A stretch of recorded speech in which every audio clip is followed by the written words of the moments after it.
You see them playing basketball, hanging out with friends, and even commuting to school. But do you ever wonder what teens are really thinking about? From their hopes and dreams to the obstacles they face, we invite you to hear their stories and ways they would help low-income families achieve the American dream. The voices of the future speak, and here's what they have to say.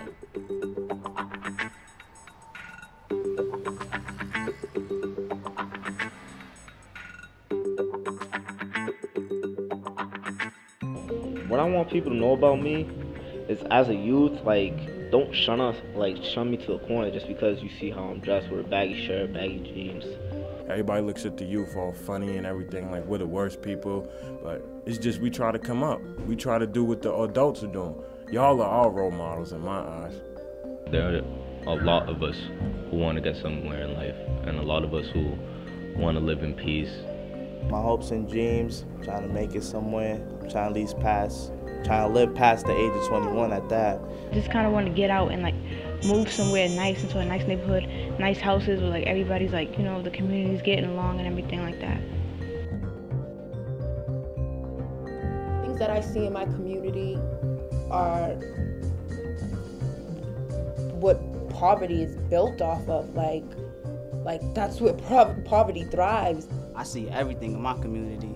I see from people selling drugs on the corner, to people getting shot on the corner, to people giving out flowers on the corner.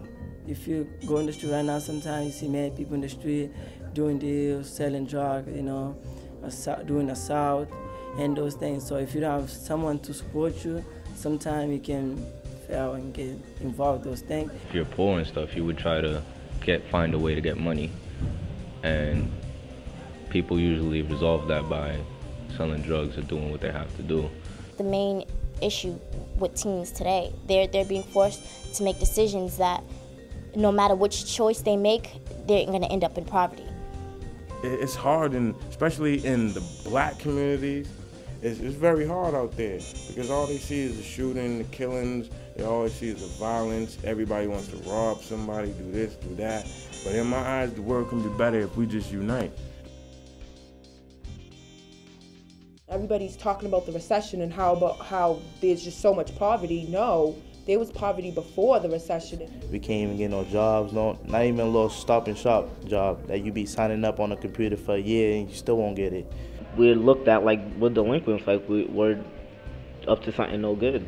And that's not even the fact. Like, a lot of us are actually in school doing what we gotta do, trying to get jobs to help our families out. And like when you do get a job, it's like it's not paying enough. So either way, you're still kind of stuck, like, you know. So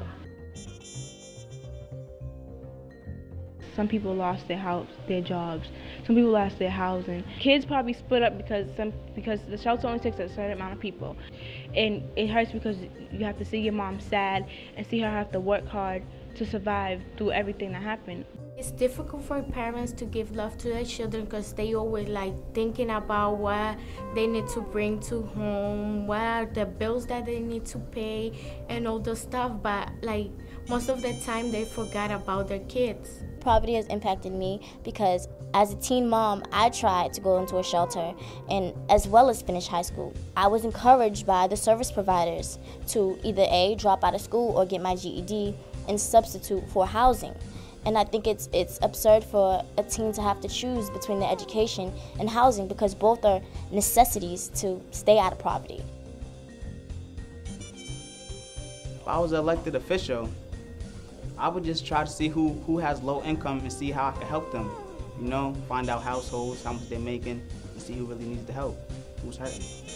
It says that in Massachusetts you have to have health insurance, so I think that if that's the case, then the government has to help people get health insurance, and it should be affordable to everybody. I don't think for now, for the homeless people, like what Pine Street in, I don't think that's enough for them.